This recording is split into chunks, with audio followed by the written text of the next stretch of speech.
Patricia Whitmore had lived a long life filled with both laughter and loss. At 68, she often told herself she wasn't old, just seasoned.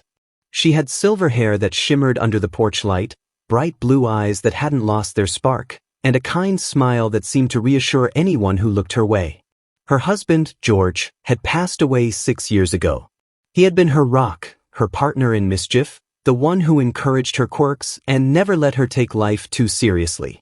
George was a man of humor, a soldier in his youth, a jokester in his later years. He used to tell her, "Trish, life's too short not to make the neighbors laugh." That motto stuck. And now, in her quiet suburban neighborhood of Willow Creek, Patricia found herself carrying on his legacy in the simplest, silliest way possible: pink flamingos. It had started small, just 2 flamingos on the lawn, a nod to George's cheeky sense of humor.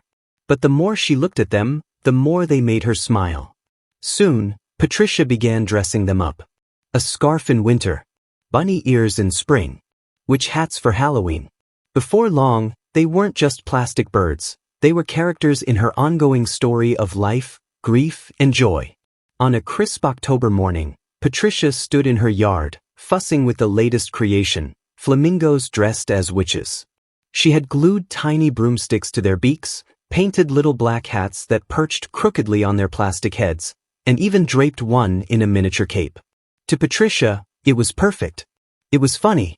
It was her way of showing she was still here, still alive, still filled with spark. As she stepped back to admire her work, she noticed Mrs. Callahan from across the street pause during her morning walk. The woman chuckled, shaking her head. "Patricia, you never fail to surprise me," Mrs. Callahan said warmly. "I love it." Patricia smiled. Compliments like that made her day. But not everyone was as amused. From the corner of her eye, she noticed another figure, Mr. Richard Sterling, the HOA president. Richard was in his early 50s, tall, with the kind of posture that screamed self-importance. He was known for his pressed polo shirts, his clipboard, and his uncanny ability to appear whenever someone's grass exceeded regulation length. Richard slowed his pace as he passed Patricia's yard. His lips pressed into a thin line. He didn't laugh. He didn't smile. Instead, he pulled out a small notepad and scribbled something down. Patricia's stomach sank, but only for a moment.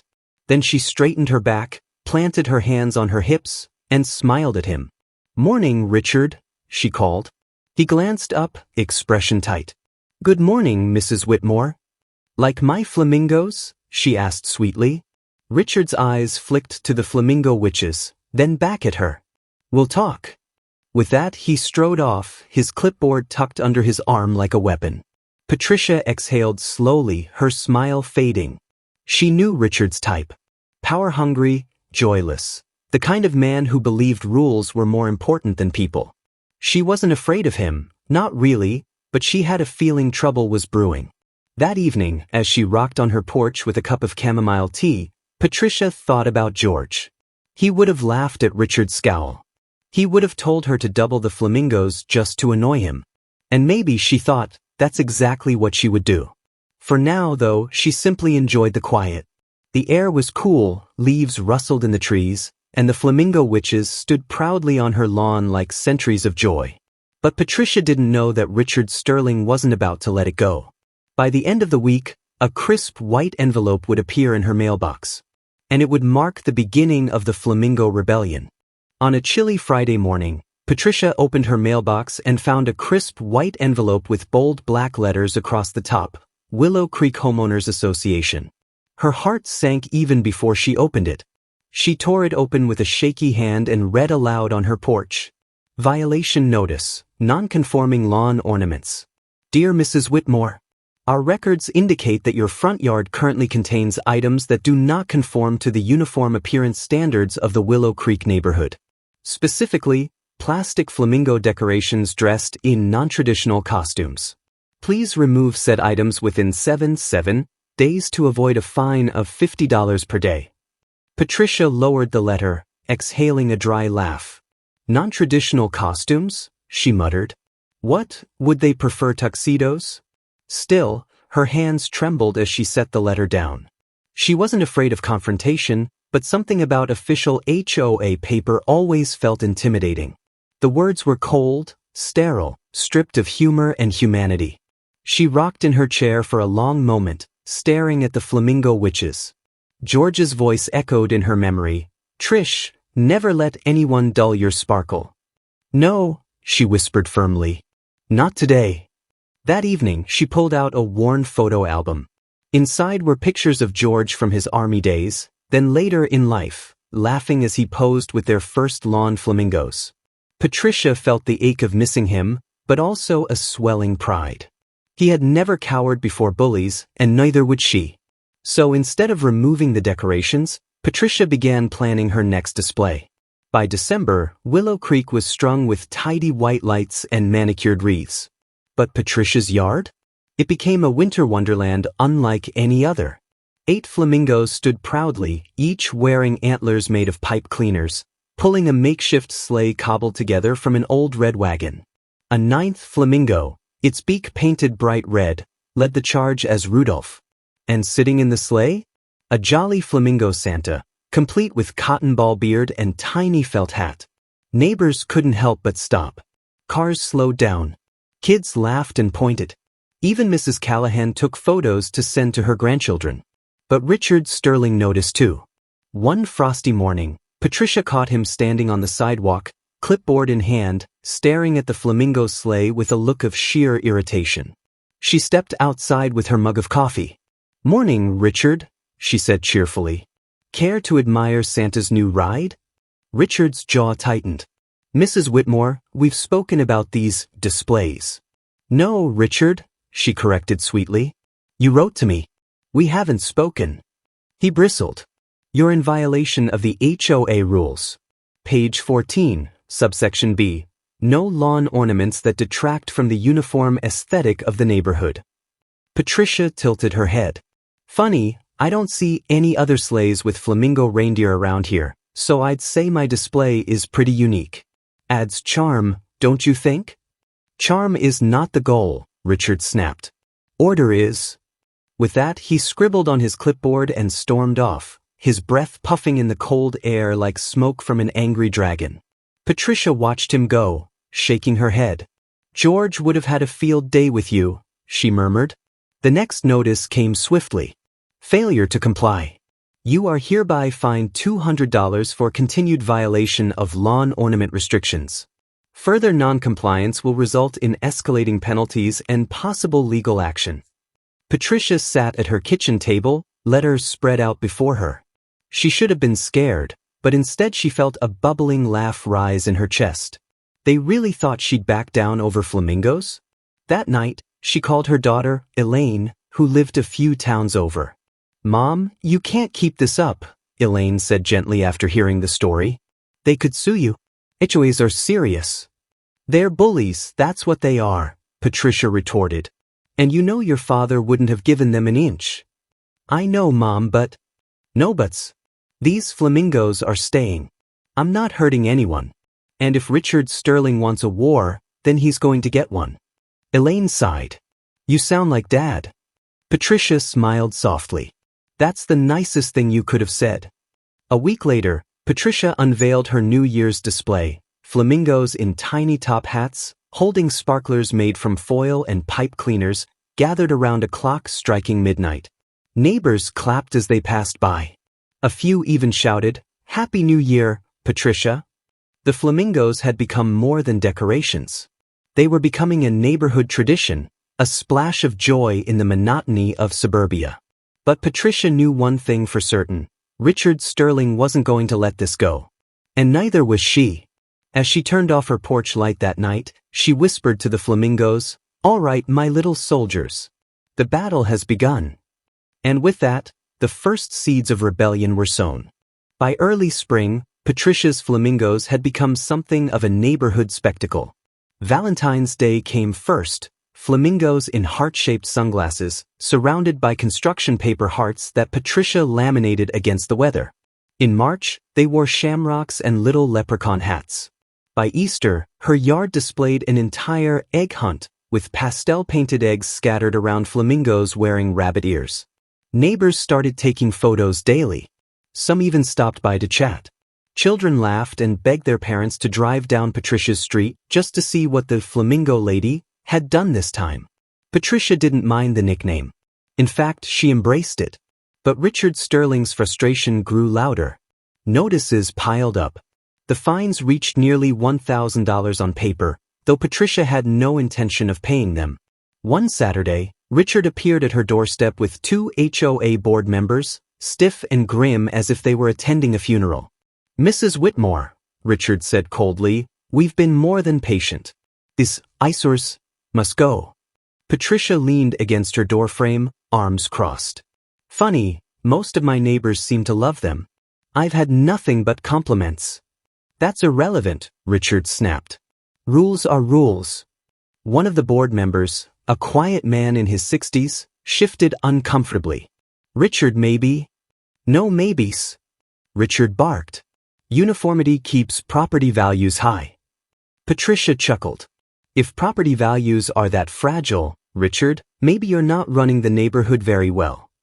The board members exchanged glances, but Richard was already scribbling on his clipboard. "Expect a hearing notice," he spat, then stormed off. After they left, Patricia's neighbor, Mrs. Callahan, walked over with a pie. "I saw that little showdown," she said softly. "Don't you let him scare you. We're all rooting for you, dear." Patricia's eyes misted. She wasn't just fighting for her flamingos anymore. She was fighting for joy, for color, for community spirit. And she wasn't about to back down. The hearing notice arrived in April. Patricia was to appear at the monthly HOA meeting to address her ongoing violations. She could have ignored it, but something inside her, perhaps George's stubbornness, told her to attend. The meeting was held in the community center, a sterile room with fluorescent lighting and folding chairs. About 30 residents showed up, curious about the commotion. Patricia walked in wearing her Sunday best, head held high. Richard sat at the front table like a judge in court. "Mrs. Whitmore," he began, "your repeated disregard for HOA rules has forced this board to consider formal penalties." Patricia cleared her throat, then pulled a binder from her bag. "Actually, Richard, I did some reading. Page 12, Section 5, Clause C, seasonal decorations are permitted up to 30 days before and after a recognized holiday." She opened the binder and read aloud. "My flamingos, dressed for Christmas, Valentine's, Easter, they all fall within that time frame. Your own bylaws protect them." Murmurs rippled through the room. Richard's face reddened. That clause was never intended for plastic birds. Patricia smiled sweetly. "Then perhaps the bylaws need rewriting. Until then, I'm within my rights." A round of chuckles and applause followed. Even some board members cracked smiles. Richard slammed his gavel. "Order! This is not a circus." But Patricia leaned forward, her voice steady. "Maybe not, Richard. But people clearly enjoy a little joy around here. And isn't community spirit worth more than rigid grass heights and mailbox colors?" By the end of the meeting, no formal penalties were issued. Richard stormed out in a fury, but Patricia walked away knowing she had won a round. That May, she unveiled her boldest creation yet, a Memorial Day tribute. Flamingos in miniature military caps, holding flags, surrounded by red, white, and blue flowers. At the center stood one flamingo with a framed photo of George. The display wasn't just whimsical, it was deeply personal. And it touched the neighborhood more than she could have imagined. Memorial Day morning dawned bright and clear. Patricia's display stood proudly in her yard, already drawing neighbors with cameras. A few veterans from the local VFW chapter stopped by, saluting respectfully at the tribute. Patricia sat on her porch, tears in her eyes as she watched them. This wasn't just rebellion anymore. It was remembrance. Then Richard appeared, storming down the sidewalk with his clipboard. His face was crimson, his steps sharp. "This is outrageous," he barked, pushing through the small crowd. "This is a violation of every what, Richard?" Patricia interrupted. "Every rule you twist to suit yourself? This is not up for debate. Remove them, or face legal consequences." But before Patricia could reply, one of the veterans stepped forward. He was a tall man with silver hair and a chest full of medals. "Sir," he said firmly, "you'll do no such thing. This woman's honoring her husband and all of us. And if you think you're tearing this down, you'll have to go through me first." The crowd erupted in cheers. Someone shouted, "Leave her alone, Richard." Another yelled, "We love the flamingos." Phones came out. People started recording. Within hours, photos and videos of the Flamingo Showdown spread across local Facebook groups and even reached a small-town newspaper. Richard realized too late that public opinion had turned against him. He tried to argue, tried to wave his clipboard, but every word only made him look more like a petty tyrant. By evening, the headline read, "Widow's Flamingo Memorial stands tall against HOA pressure." Patricia didn't gloat. She just sat quietly on her porch, holding George's photo, whispering, "We did it, love." The fallout was swift. Within weeks, the HOA board called an emergency meeting. Under pressure from angry residents, Richard Sterling resigned as president. His resignation letter was terse and bitter, but Patricia didn't care. The new board, made up of friendlier faces, passed what neighbors jokingly called the Patricia Clause, a revision allowing for creative seasonal displays as long as they didn't pose safety hazards. Patricia's flamingos were no longer under threat. In fact, they became a source of neighborhood pride. Families took annual photos in front of her displays. Children eagerly awaited each new theme. Even the board encouraged her, asking if she might organize a community decorating contest. One summer evening, Patricia sat on her porch, sipping iced tea. The flamingos were decked out in sunglasses and Hawaiian shirts, a silly tribute to vacation season. Children laughed as they rode bikes past her yard. Adults waved warmly. Patricia looked up at the sky, glowing pink with sunset. She thought of George, of his laughter, his mischief, his belief in living joyfully. She whispered softly, "We won, darling. They'll never dull our sparkle." And as the flamingos stood tall in their summer attire, Patricia felt a deep peace settle over her heart. What began as plastic birds had become something more, a rebellion, a memorial, and a legacy of love that would outlast them all. The Flamingo Rebellion was over. And Patricia, the Flamingo Lady, had won.